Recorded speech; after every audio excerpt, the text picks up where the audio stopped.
From fitness and yoga pros to physical therapists, these experts recognize bird dog as a top core exercise for reducing back pain, improving overall fitness, and preventing injuries.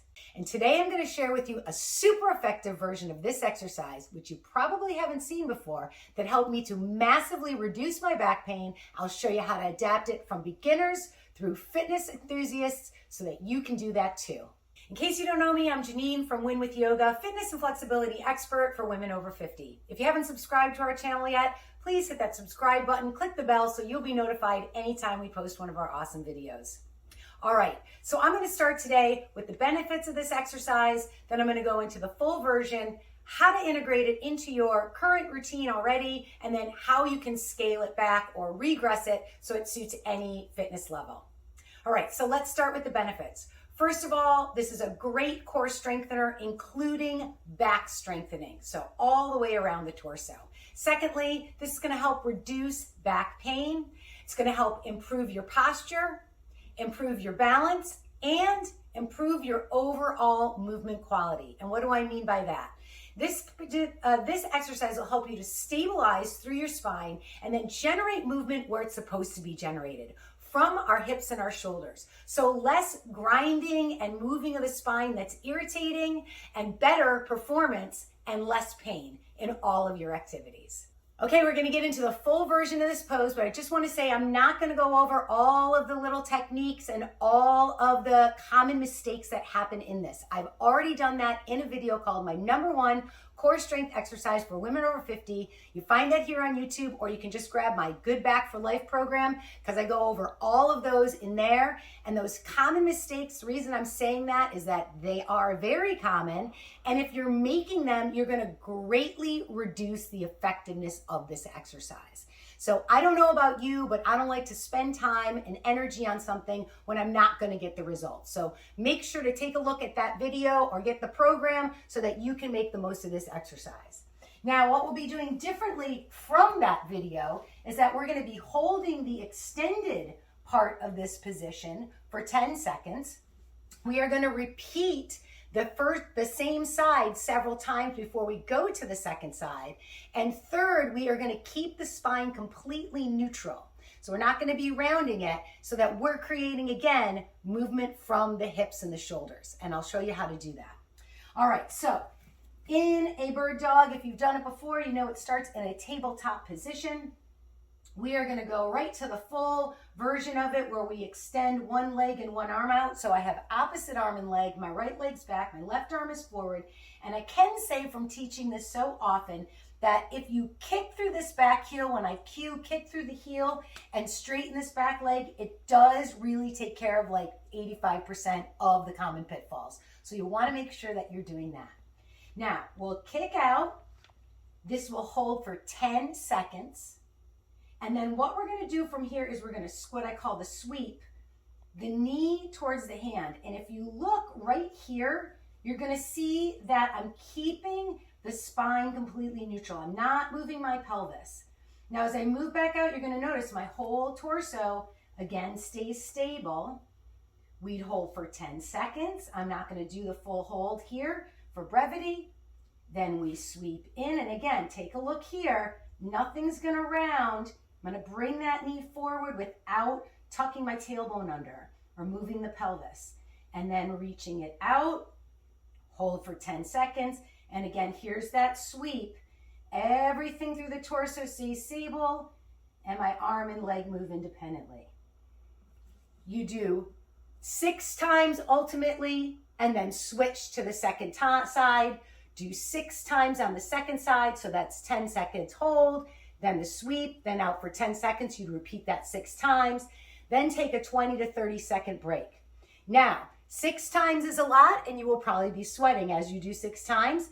And you may not start with 6 times. So how the sets build were, and I'm going to give you if you made it to the 6, and then we'll go down from there. So you do the first set with 6.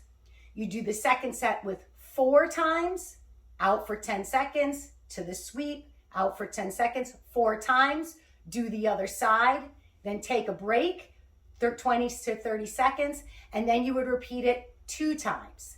So it'd be 6 on the first set, then a break, 4 on the second set, then a break, and then 2 on the third set. Now that's if you're able to build out. That 6 times is basically a minute of that extending. And why we want to be holding that for the 10 seconds and starting to build the number of reps that we can do is so we start to build not only strength in our back, but endurance. So how you would scale it is if you're not up to that 6 repetitions, go to where you can. So let's say you could do 3 rounds. Do your 3 on one side, do your 3 on the other side, take your break. Now 20 to 30 seconds, no more than a minute, then go to 2 rounds. Then both sides, then take your break, then go to 1 round. If you're able to do 4, you do 4 on the first set, take your break, 2 on the second set, take your break, 1 on the third set. You get the idea? If you only can do 2, do 2 on the first set, maybe do 1 and then 1. Maybe it's 1, 1, and 1, but you can always build on there. So, but what you don't want to do is well, I'm going to do 6 sets, but I'm only going to hold them for 5 seconds. Because again, we're not only building strength, we're building endurance. So instead of doing 6 sets with 5-second holds, go back and do 3 sets with the 10-second holds so that you start to build that endurance. Now, if you have questions with how to structure that or questions as you're doing it, go ahead and hit me up in the comments and I can help you with that.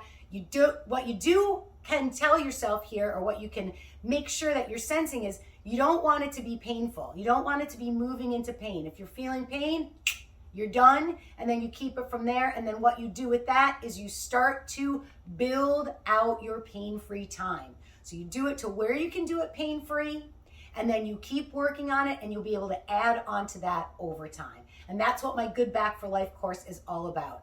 Learning where your pain-free posture is, and then building on that and building up our time that we have pain-free and reducing the time that we have pain and the things that cause us pain.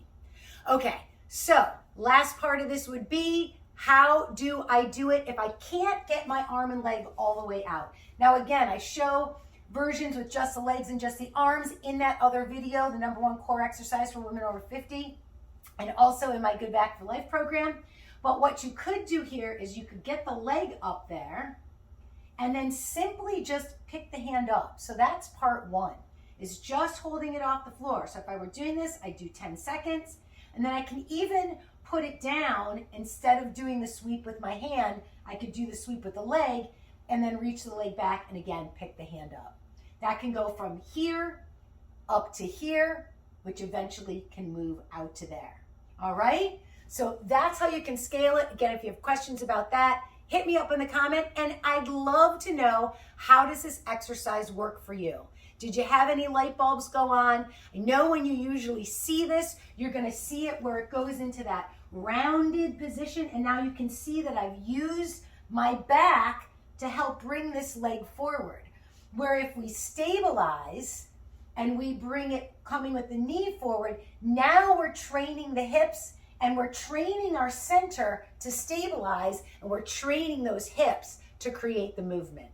All right, so let me know how that goes. If you haven't subscribed to this channel, make sure to hit that subscribe. And if you like this video, give us a like, leave a comment. All those things help YouTube say, hey, this is a great video and we want to push it forward so that we can help as many people who need it as possible.